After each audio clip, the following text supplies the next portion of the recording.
first and foremost, the state must honor its commitment that it made many years ago, many decades ago, to the teachers in the state of Connecticut. Now, that included teachers foregoing Social Security, and that was a win-win for the state, towns, and for teachers, because the teacher benefits that they get after a long time in the teaching profession are better than Social Security. But they are about average, and they're reasonable compared to teacher retirement benefits in other states. And as a result of foregoing Social Security, receiving better benefits than Social Security, the states and the state and the municipalities, depending on who you want to look at as the ultimate employer, have saved literally billions of dollars in those decades because they're not paying 6.2% of the salary of every teacher into the Social Security fund.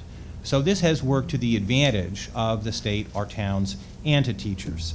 Teachers have paid more than their fair share into Social Security. The state has failed to pay its share. That is the problem with the fund. It's failed since the 1950s to pay its full amount. Some have suggested that we should shift the liability to the towns. They need skin in the game was one of the phrases that was used. That's completely false. Talk to anybody on a board of education, a school superintendent, your first selectman or mayor about whether they just go in and throw their hands up in the air and give up at the negotiating table, or whether they bargain hard to avoid increases in property taxes on a year-to-year basis. And then, by the way, the Board of Ed has to run for re-election and the mayor or the first selectman has to run for re-election. They bargain as hard as they possibly can. That's more skin in the game than some far distant retirement issue.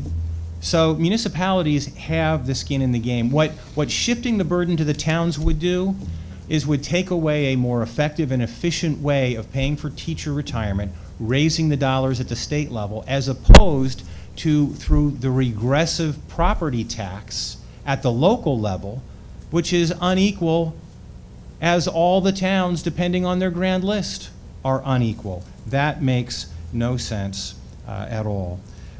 So the state is best positioned for that responsibility. The state needs to keep its promise.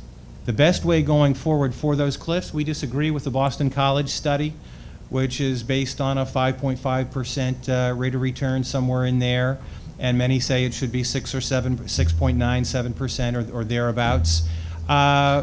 Regardless, the commitment is going to grow, but the best solution for managing that responsibility is to re-amortize and restructure in the same way that was accomplished last year for the state employee system.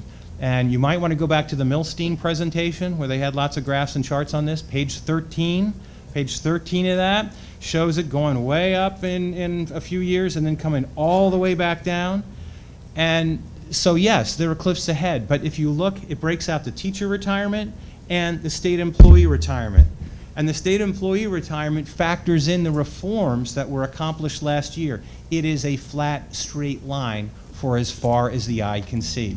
That's what we need to accomplish to secure and stabilize the teacher retirement fund and to make the payments on a year-to-year basis manageable for the state. Thank you.